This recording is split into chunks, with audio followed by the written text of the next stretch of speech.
Hello guys, आज का हमारा टॉपिक है how to calculate national income. National income calculate करने के 3 मेथड्स हैं: वैल्यू एडेड मेथड और product method, income method and expenditure method. आज हम वैल्यू एडेड मेथड से नेशनल इनकम कैलकुलेट करना सीखेंगे। बाकी के 2 मेथड हम नेक्स्ट वीडियो में करेंगे।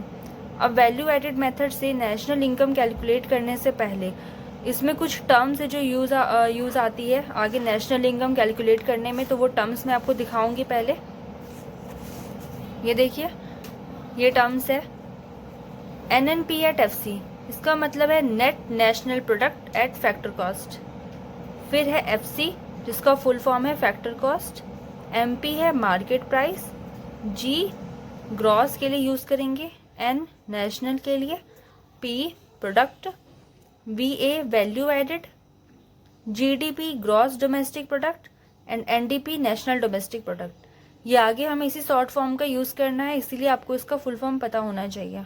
तो ये इसका फुल फॉर्म है, ठीक है। अब मैं आपको वैल्यू एडेड मेथड से कैसे हम नेशनल इनकम कैलकुलेट करेंगे ये बताऊंगी। तो वैल्यू एडेड मेथड से जो फॉर्मूला है नेशनल इनकम कैलकुलेट करने का वो ये है: value of output minus intermediate consumption. ये होता है इसका फॉर्मूला। अब वैल्यू ऑफ आउटपुट कैसे निकालेंगे, उसके लिए हमें सेल्स में से माइनस करना पड़ेगा चेंज इन स्टॉक को। सेल्स क्वेश्चन में दिया रहता है, अगर नहीं दिया रहेगा तो प्राइस इनटू क्वांटिटी करके हम निकालेंगे।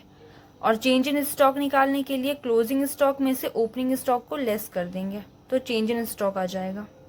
ये देखिए इसके स्टेप्स कैसे करेंगे। पहले सेल्स निकालेंगे जो प्राइस इनटू क्वांटिटी से आएगा। देन फिर हमें चेंज इन स्टॉक निकालना है जो closing stock minus opening stock से आएगा। देन वैल्यू ऑफ आउटपुट जो sales plus change in stock आ जाएगा, जो हमने अभी दोनों ऊपर में निकाला उसको ऐड कर देंगे तो वैल्यू ऑफ आउटपुट आ जाएगा। इसके बाद हमें वैल्यू एडेड मेथड से जो नेशनल इनकम कैलकुलेट करना है उसका फॉर्मूला लगाएंगे, value of output minus intermediate consumption. तो यहाँ पे हमने वैल्यू ऑफ आउटपुट की वैल्यू भी यहाँ से कैलकुलेट कर लेंगे, वो यहाँ पुट करेंगे। एंड इंटरमीडिएट कंजम्पशन क्वेश्चन में गिवन रहता है। अगर इंटरमीडिएट कंजम्पशन ना दिया हो तो इसके जगह पे परचेज ऑफ रॉ मटेरियल भी दिया हो आ सकता है, ये दोनों सेम है।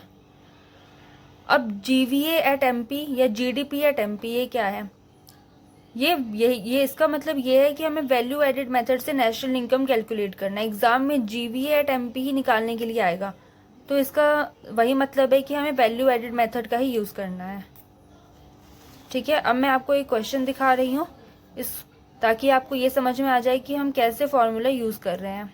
क्वेश्चन में price, quantity, closing stock, opening stock, intermediate cost ये सब गिवन है और GVA एट MP हमें कैलकुलेट करना है। तो फर्स्ट स्टेप है हमारा सेल्स निकालने का जो प्राइस इंटू क्वान्टिटी से आएगा 5 इंटू 20 करके। फिर चेंज इन स्टॉक निकालना है जो closing stock minus opening stock से आ जाएगा। देन हमें फोर्थ स्टेप में वैल्यू ऑफ आउटपुट निकालना है जो sales plus change in stock से आएगा। इसके बाद हमें GVA एट MP या GDP एट MP दोनों का मतलब सेम ही है, फिर वो हमारा आ जाएगा यहाँ पे 90, ठीक है। तो ये कैसे आएगा, वैल्यू ऑफ आउटपुट में से इंटरमीडिएट कंजम्पशन को माइनस करके जो हमारा 90 है वो आ जाएगा, ठीक है। तो यही हमारा है नेशनल इनकम जो हमने वैल्यू एडेड मेथड से कैलकुलेट किया है। नेशनल इनकम चाहे किसी भी मेथड से निकाले, वैल्यू एडेड से निकाले या इनकम मेथड से निकाले या फिर एक्सपेंडिचर से निकाले, तीनों से नेशनल इनकम सेम ही निकलता है, ठीक है। तो अब आपको ये शायद समझ आ गया हो कि हम कैसे नेशनल इनकम कैलकुलेट करेंगे वैल्यू एडेड मेथड से। तो अगर आपको मेरी ये वीडियो पसंद आई हो तो please like, share and subscribe. Thank you so much.